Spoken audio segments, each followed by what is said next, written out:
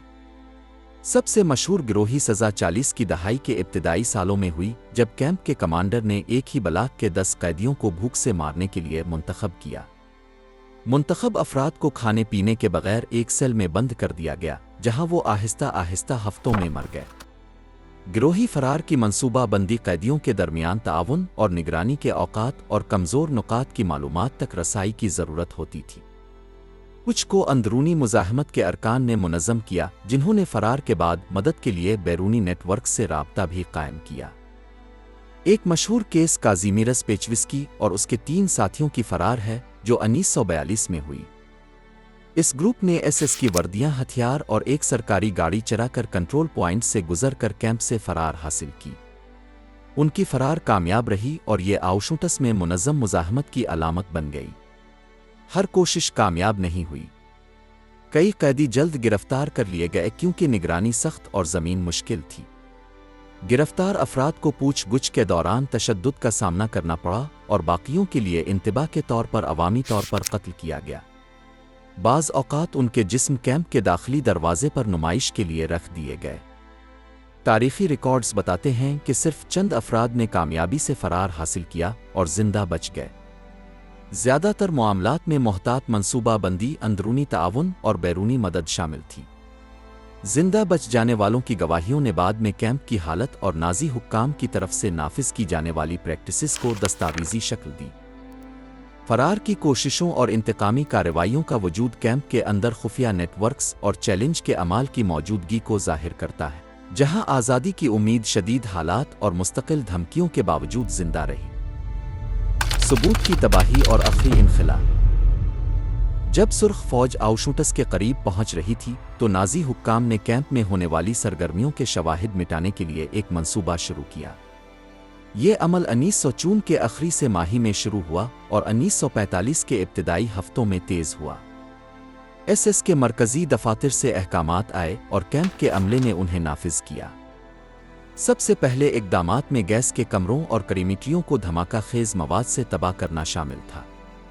برکناؤ کی اہم عمارتیں جہاں قتل عام کے عمل جاری تھے، بموں سے تباہ کی گئیں۔ عمارتوں کے ملبے کو دفنایا گیا، بکھیر دیا گیا تاکہ ان کی تلاش مشکل ہو جائے۔ متاثرہ علاقے بند کر دیے گئے اور کیمپ میں باقی قیدیوں کی رسائی بند کر دی گئی۔ اسی وقت انتظامی دستاویزات جو ٹرانسپورٹ، انتخاب، اعدام اور اقتصادی سرگرمیوں کا ریکارڈ رکھتی تھیں کو جلانے کا حکم دیا گیا۔ فائلوں کو عارضی بھٹیوں میں جلا دیا گیا، کھلے آسمان تلے تباہ کیا گیا۔ کچھ دستاویزات کو براہ راست دفاتر میں ایس کے افسروں کی نگرانی میں ختم کیا گیا۔ ثبوتوں کی صفائی میں عام قبروں سے لاشوں کو نکالنا اور جلا دینا بھی شامل تھا۔ سونڈر کمانڈوز کی ٹیموں کو لاشیں نکالنے اور کھلے آتش دانوں میں جلا کر خاکستر کرنے پر مجبور کیا گیا۔ بعد میں ان قیدیوں کو بھی قتل کر دیا گیا تاکہ کوئی گواہ نہ بچے۔ یہ تباہ کاری کا عمل کینیڈا کے نام سے معروف گوداموں تک پھیل گیا۔ لوٹی گئی اشیاء کا کچھ حصہ جرمنی کو ٹرینوں کے ذریعے بھیجا گیا، جبکہ باقی کو جلایا دفنایا گیا۔ ان عمارتوں کو بھی انخلا سے پہلے جزوی طور پر آگ لگا کر گرا کر تباہ کیا گیا۔ ایک ہی وقت میں حکام نے کیمپ میں موجود قیدیوں کا زبردستی انخلا منظم کیا۔ جنوری 1945 میں تقریباً 56,000 افراد کو پیدل جرمنی کے دیگر کیمپوں کی طرف روانہ کیا گیا۔ ان مارچوں کو بعد میں مارچ آف دی ڈیتھ کہا گیا، جو انتہائی مشکل حالات میں ہوئے، ناکافی خوراک، طبی سہولیات کی کمی اور مسلح گارڈز کی نگرانی کے تحت۔ راستے میں جو قیدی چل نہ سکے انہیں فوراً قتل کر دیا گیا۔ تھکن، بھوک اور بیماریوں کی وجہ سے ہلاکتوں کی شرح بڑھتی گئی۔ انخلا شدگان میں سے صرف چند ہی اپنی منزلوں تک پہنچ سکے، جن میں ماوتے ہاؤزن، ڈاچاؤ اور بوخن والد شامل تھے۔ انخلا کے بعد آؤشوٹس تقریباً خالی ہو گیا۔ کچھ بیمار کمزور قیدیوں کا ایک چھوٹا گروپ مرکزی کیمپ اور برکناؤ کے کچھ حصوں میں چھوڑ دیا گیا۔ یہ زندہ بچ جانے والے 27 جنوری 1945 کو سوویت فوجیوں نے آزاد کیا۔ اس وقت کیمپ کی سہولیات زیادہ تر تباہ ناقابل استعمال تھیں۔